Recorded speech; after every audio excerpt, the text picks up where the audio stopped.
dulu kondusif dulu sebentar, kondusif. Baik, Mas Ayi, silakan Mas Ayi. Assalamualaikum warahmatullahi wabarakatuh. Salam sejahtera buat kita semua. Hari ini merupakan hari yang besar di mana keluarga kehilangan ibu dan tercinta, Ibu Rina Melati, di mana beliau telah dirawat di rumah sakit sejak 7 Mei, berpindah rumah sakit dari RSPI di Paru, persis sebulan, tanggal 7 Juni kita pindahkan ke RSPAD.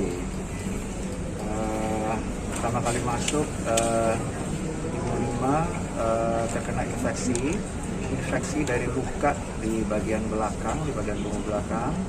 Nah, infeksi tersebut membuat Ibu demam tinggi. Lalu kita bawa ke rumah sakit, langsung ke ICU. Di sana dirawat kira-kira 2 minggu.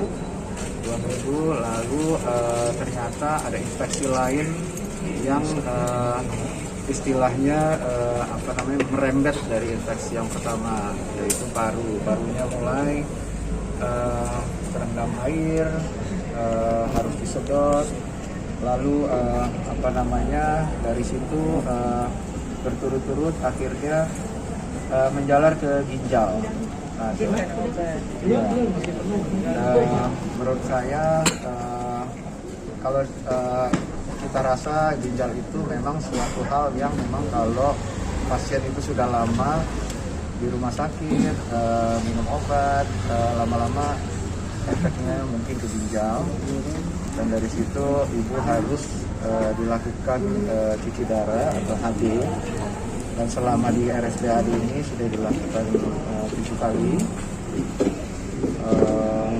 Hasilnya memang membuat ibu stabil, tapi kadang memang usia yang membuat ibu itu seperti berjuang gitu, jadi stabil tapi kadang-kadang juga drop.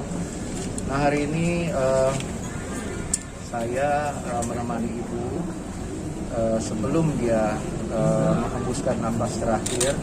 Saya berada di sisi ibu. Saya sempat ngobrol, saya sempat minta maaf, saya sempat bilang kalau memang sudah tidak kuat atau mama merasa sakit, kita semua sudah ikhlas, ya, kita semua berlapang dada, kalau ini yang terbaik buat mama. Jadi itu selesai bicara, saya berencana pindah ruangan. Baru saya pindah ruangan, tiba-tiba dokter lari ke ruangan ibu saya, karena kalau di ICU itu kan semuanya dimonitor. Jadi ketika saya mau pindah, sepertinya ibu drop. Dokter langsung lari, perawat lari, bilang ke saya, ibu gagal jantung. Akhirnya dilakukan pertolongan pertama. Di situ saya tetap saya merasa bahwa memang sebaiknya ibu sudah saatnya untuk pergi. Jadi itu kira-kira statement yang bisa saya buat teman-teman wartawan. Terima kasih sudah datang, sudah memberikan perhatian. Kami keluarga mohon dimaafkan, dibuka pintu maaf sebesar-besarnya buat ibu saya. Kalau selama hidupnya pernah berbuat salah, selama hidupnya pernah ada kekurangan, kami mohon maaf atas nama keluarga. Mohon doanya supaya ibu diberikan kelapangan, kemudahan, diberikan tempat terbaik di sisi Allah Subhanahu wa Ta'ala, Tuhan yang Maha Esa. Terima kasih. Untuk kepastian makam kapan akan dimakamkan itu belum ada kesepakatan. Kemungkinan besar besok akan dipastikan. Menunggu adik saya yang memang lagi bekerja di Jerman, lagi cari tiket untuk pulang. Jadi kemungkinan besar hari Minggu. Di hari Minggu di Tanah Kusir, tapi belum tahu jamnya. mohon bersabar, nanti pasti akan ada informasi dari pihak keluarga. Untuk proses yang akan dilakukan Kalau untuk proses dari sekarang sampai nanti pemakaman, tentunya tentunya karena ibu saya Kristen akan ada beberapa ibadah atau misa dari gerejanya atau dari saudara-saudaranya, dan itu akan dilakukan terus-menerus setiap hari. Dan di hari Minggu itu akan ada ibadah tutup peti jenazah. Ya, kita belum tahu jamnya. Di ruangan ini, di ruangan RSPAD ruang Kamboja. Pak, ini sebelumnya ada banyak berita hoax tentang kepergian dari Ya, berita hoax itu memang kita terima kurang lebih sebanyak 2 kali ya selama ibu dari awal sampai akhir.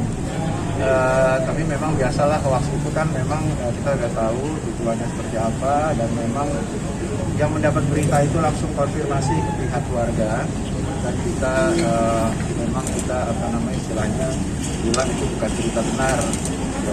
Dan sebenarnya hari ini Mama tuh sebenarnya rencana dipindah ke kamar biasa karena kemarin kondisinya tuh amat sangat stabil ya, sangat stabil. Dan jadi kita sama keluarga nggak terlalu menganggap itu satu hal yang harus dipermasalahkan.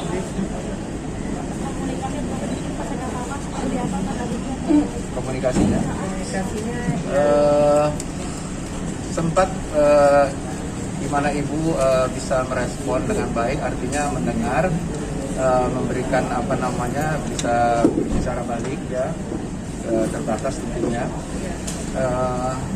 Tapi sampai terakhir itu saya melihat tetap ada respon dari ibu ketika kita ngomong sesuatu. Walaupun bergumam ya, tapi merespon. Atau dari tangannya ya. Iya. Dari tangannya kadang-kadang bergerak. Nah itu ya makin lama makin minim. Sampai hari ini memang tangannya tidak ada respon bergerak sama sekali. Dan terakhir Tante Widiawati datang juga masih merespon ya. Yes. Tante Yeni Rahman ngomong, dia merespon matanya. Sempat ada firasat nggak sebelum itu keluar?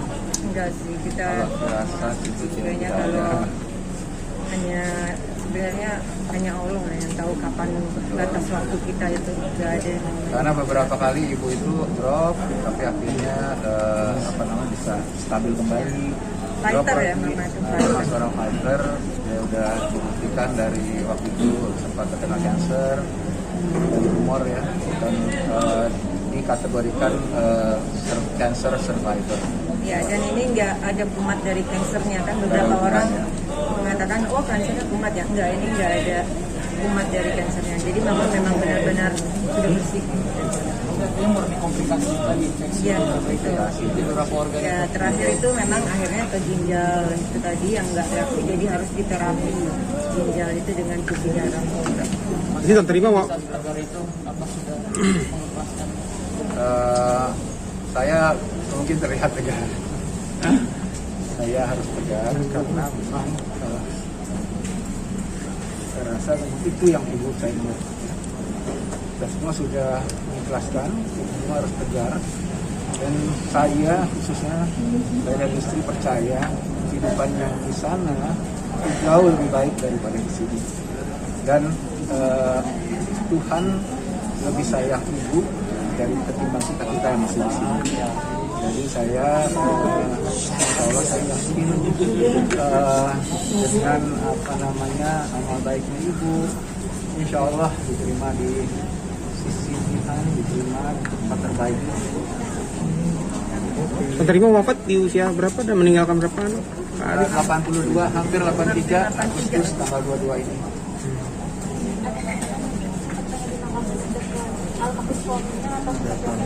Oke, jadi memang rencananya tadinya ditaruh ditaruh di atas almarhum Bapak Franz, tapi karena memang sudah menumpuk 3, jadi itu di bawahnya sudah ada bapak ibunya almarhum Bapak Franz, tidak bisa yang keempat gitu. Jadi sepertinya akan dikuburkan di atas ibunya Ibunya Mama Rima. yang lokasinya tidak jauh dari situ, nah, cukup dekat.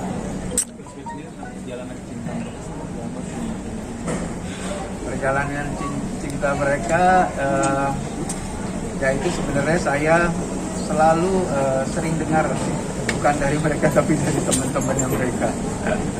Tapi kita lihat sendiri sih sampai detik terakhir itu kayak papa tuh jalan-jalan sama kita tuh sama mama tuh selalu gandengan di mall. Bahkan terpisah sedikit aja, misalnya mama sama aku naik lift, papa sama Mas Ai naik eskalator, tapi nggak lihat papa, terus begitu nyampe atas papa langsung kemana aja sih tadi gitu. Jadi memang papa itu selalu menjaga mama yang terbaik. Jadi aku selalu bilang sama dia semasa mama sakit, kita harus menjaga mama seperti papa menjaga mama.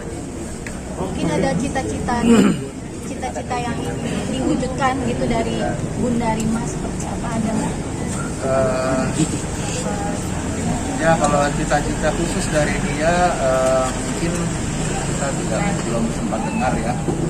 Tapi kalau saya lihat dengar dari teman-teman, sahabat-sahabat mama, mama itu adalah orang yang sangat baik.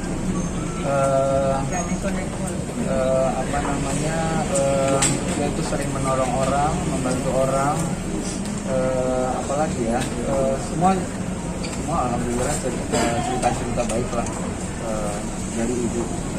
Jadi semua yang datang ke rumah sakit tentunya semua berbicara positif tentang itu, tambah dia selalu membantu orang, selalu care sama orang yang tidak terlalu kenal pun dia suka bantu. Jadi mungkin itu message-nya ya buat anak-anaknya terutama, bahwa memang ya kita memang harus ya meniru ibu. Tahun lalu sih kita sempat bikin ulang tahun. Waktu itu kan karena pandemi ulang tahun di Zoom untuk mama. Jadi teman-teman semua via Zoom, Tante Widya, Tante Mimi semua bikin video dan bikin testimoni ya. Jadi banyak hal yang kita juga baru tahu, seperti mama bikin pertunjukan teater koma di Belanda. Bahkan membantu membuat naskahnya dalam bahasa Belanda. Itu something yang kita juga baru tahu pada saat tahun lalu itu bikin ulang tahunnya mama. Waktu itu juga MC-nya dibantu aku, waktu itu minta Mbak Telmi.